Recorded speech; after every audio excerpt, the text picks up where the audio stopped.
Hello and welcome to another Scarlet and Violet underused tournament replay analysis. I'm your host Typhoon Carter. Today I'll be covering round 7 of my underused Masters set against Avarice. Avarice, very solid player, veteran of the game. Played a lot of UU, all that jazz, but he's also known for running like a lot of cheese or like unusual, unconventional kind of builds. Yeah, it took me a while to get around to recording this because I was a little bit sick and also just like busy. But anyways, let's just hop right into this match. Here, we both lead off with Star Raptor. His Raptor double edges here, so we basically trade. I'm not sure. I think I won the speed tie there, but here his Graphite tries to use double edge here. Basically what happened here is, since Generation 7 prankster moves do not work on dark types, but here I think Avarice thought that Copycat could potentially bypass that, but since Copycat starts off as a status move, this means that this completely fails. Ironically enough, I think Mensby actually brought the team that Avarice is using here in his UUPL game against FC during this same week when we played, or when this set was played, so it was kind of funny seeing it again. But yeah, it's like a really janky team. Here I decided to Night Slash here just like to cover, it's a mid-ground play, that was like the idea. And then Fortress here goes for Stealth Rock. I actually tried to Trailblaze here, trying to get a speed boost with Tauros. His Fortress explodes, which surprises me a little bit. And then I go into Gengar because I'm like, okay, I really don't want to take any chances with like his Graphite because it already revealed Copycat. And he tries the Copycat Explosion. Like, yeah, this is like a really strange team I'm looking at here. His Reverum shift gears, okay, fine. I Intimidate, try to get the drop. Try to like force this Reverum to not do too much damage to me. I go into Gastrodon thinking that I could get free Rocks entry, and then it self-destructs, and I'm just like, okay, wow. And next thing you know, I dip out the Salamence, and then here I went into Weavile thinking, I actually thought Avarice was gonna Ice Punch here, but he ended up double shocking, which makes sense. So here and then I go into Gengar. I try Sludge Bomb, trying to fish for poison, but that doesn't work out. But here I Shadow Ball here, and I reveal that I'm not choice locked. And then here I Shadow Ball again. Really though, I think the best play I should have gone for was actually Sludge Bomb. That's what I should have 100% done, but Avarice here goes for a Dragon Dance, which I'm thinking, oh shoot, I'm in real trouble. But here I don't know why I didn't Sludge Bomb, but I get held out by Shadow Ball crit. No, but this, even with that being said, I think this was just like a really confusing sequence from Avarice, because I think there's probably, okay, must have like been worried that I was got Terra, but going for a second Dragon Dance there didn't really make sense because my Salamence was revealed to be Moxie when I was playing this set. Like, there was no Intimidate drop on his Palmot, so like I just thought it was really strange that he went for another Dragon Dance. I thought he honestly had to game 1 there, but shit happens, and let's just move on. And so I'm up 1-0. Here in game 2, Avarice brings a little bit more of a defensive team, which is a far cry from what he normally likes to bring, and like cheesy, hyper offensive, that kind of stuff. But it's still pretty janky in his own way. The Knuckle stack plus Hippowdon, that's a pretty cool idea he has going for him. Because like with Sand Up, the Knuckle stack, while it's a rock type, it basically gains a Spadef boost, so it it's even bulkier, and you know, it's got sulkier. Like if you've seen what Garganako does in OU, same deal here. Except like no passive recovery is kind of annoying. Or an Akko stack, but Bisharp, Bramble, like yeah, this is a pretty strange team. Although, yeah, this team looks like, yeah, I really wish I brought Gallade here, but here on my side, I brought a kind of screens offense team with Grimmsnarl, Scizor, DD Gyarados. On paper, I think like Gyarados should be able to put in some work here against Avarice's team, but let's just go right into this. Here I go into Grimmsnarl, you know. I parting shot trying to get a drop on his Sandy Shocks. Sparkle does like 38%, which I'm like, okay, fine. And then this was just so annoying. Like, so Avarice reveals his Sandy Shocks to be Choice Scarf. Now, yeah, like the Espeon going down super early, like I was so annoyed by this. And then here, like I'm like, okay, fine. And then I decided going to Staraptor because I'm thinking, okay, I'm gonna be honest, I did not think Avarice was going to go for Rapid Spin. I thought he was going to try and respect the Terra Ice or something, because like I have been known to do that. So, but like, you know, just a good play from him. Here I decide to U-turn and I go into Grimmsnarl.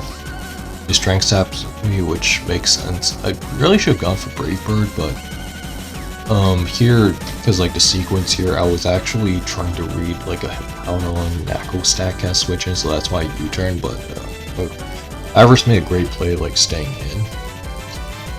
Anyway, so here I got Strength Sap, but that's okay. Always me, I try to set screens up. I parting shot again, just trying to get the drop. And I bring my Scizor in. That's Talonflame, but U-turn out, I don't get burned, luckily. And once again, I decide to Earth Power, and then this time around, I decide to just Terra Ice. I'm just like, you know what, I don't want to deal with this thing. So he's gonna start Strength Sapping me, like just being really annoying in general, but here he goes Talonflame. I lay down Spikes. U-turns out into an Akko stack and a Thunderbolt here, but really I should have gone for Earth Power, I think. Like, yeah, because the Talonflame, if it wasn't going to stay in and Flare Blitz me, then it was going to always U-turn out. I really don't know why I didn't do that, because like, I think if I got that play right, but still, like, same outcome, I'm forcing the Akko stack to recover. Like, this goes on for a while. Talonflame taunts me, which I'm like, okay, fine. Got Foul Play, and then I get Flame Bodied, because, you know, Flame Body is it's the dumbest ability ever made by Game Freak. Like, honestly, whoever made that should never be allowed to work at Game Freak ever again, because it's so dumb, but that's not the main point. It roosts up a Brave Bird here trying to, like, get rid of this thing. Like, it gets to roost up again, and I'm just like, oh, great. And then the Sandy Shocks comes in, I'm like, oh. You know, like, going to Grimmsnarl. Which I'm like, okay, oh great, like this is just annoying me. My own Sandy Shocks, hoping that it could take one, and then can't. I think this was like a mid-roll, but I can't really do much about this. But yeah, the Espeon going down so early, I think this would have been a different match altogether, but like, oh well. And then I think this Hippowdon's actually Fizzdav. I can tell, but yeah, no, it's definitely Fizzdav. It's just shrugging all these hits off, and like, yeah, I'm like so annoyed by this, but like, I have to, like, yeah, basically the game's over here because like his Scarf Shocks just wins. I'm like desperately trying to, you know, get crit Bullet Punch, but that doesn't happen. Which is fine, but You know, so it's 1-1. I think the Espeon going down like to a crit T-Bolt from Scarf Shocks was really annoying. Because I think it would have been able to get some serious chip damage on Sandy Shocks, but oh well. Let's just go into game 3.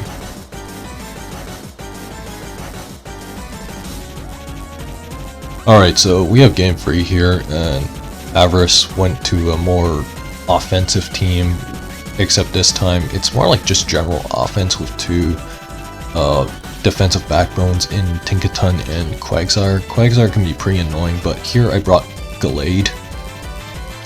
Avarice also has his own Gallade, and Kilowattrel pretty annoying. Tatsugiri also super annoying.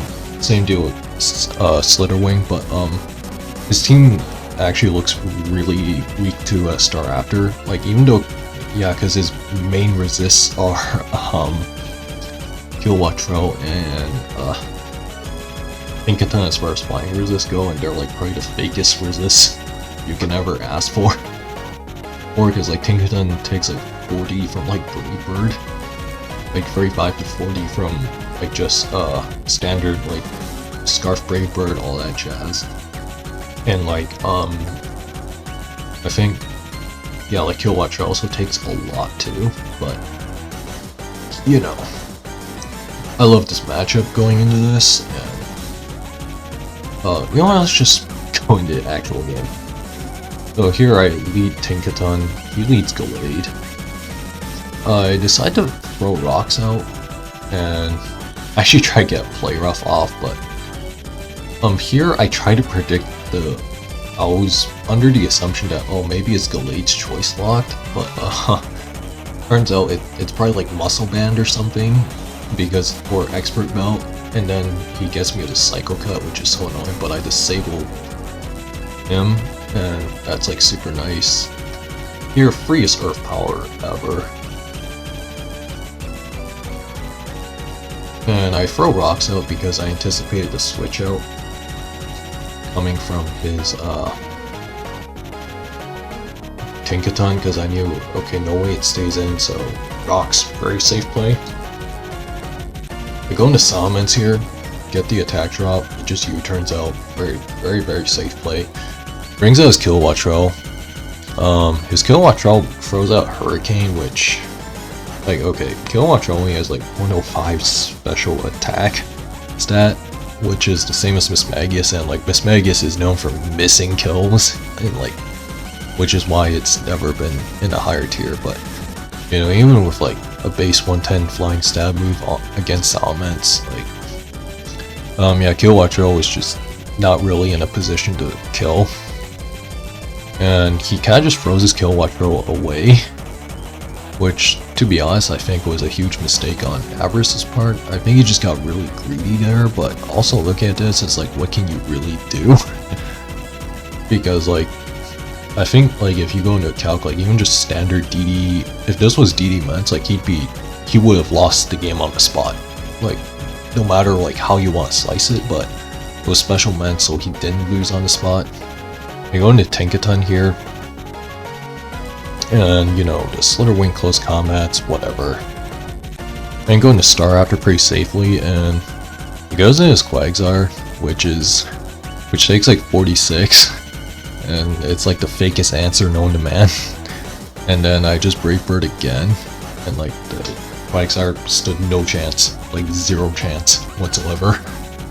Especially once I saw it was doing 46, I was like, okay, I don't know if that's a high or low roll, so I'm like, I'm not taking any chances, let's just kill this thing. Slitherwing here, I was a little bit afraid of First Impression, which he does exactly that.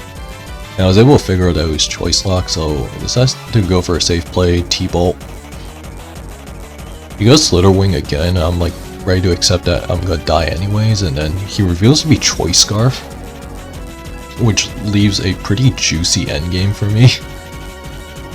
Because I'm able to read this double here, I know that, hey, he's gonna go into his Tinkaton, and I don't want to let my Raptor die to recoil just yet, because he has at least 2 more kills in him.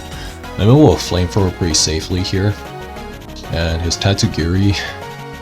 Okay, here, I should have just gone Draco Meteor, but, I was actually trying to read him doubling into Slither Wing and then trying to go for an FI from there, but that didn't happen, obviously. The Giri here, it's forced to surf, which is fine for me. And from here on out, I'm just like, okay, cool, this thing is basically dead.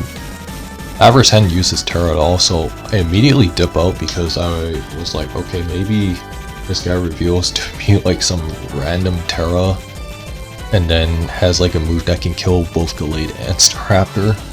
And he shows Terra Rock, which is what I expected. And here I'm able to safely bring Raptor back into a game, close combat, and then just win. So I'm able to take down Avarice 2-1 here. And this third game, I think I was in control for the most part. I think like him throwing away his kill watch roll, I think that was what really killed his chances of winning this game. And like the fact that his team didn't really have a good way to deal with Staraptor also didn't help him either. But you know, regardless, it is what it is, and I felt pretty good about how I played Game 3. Game 2, it was just like, okay, the Espeon going down early was annoying, but you know what, like, hey man, I mean, I robbed him in Game 1, so, you know, it is what it is, but, oh well. I will see you guys next time.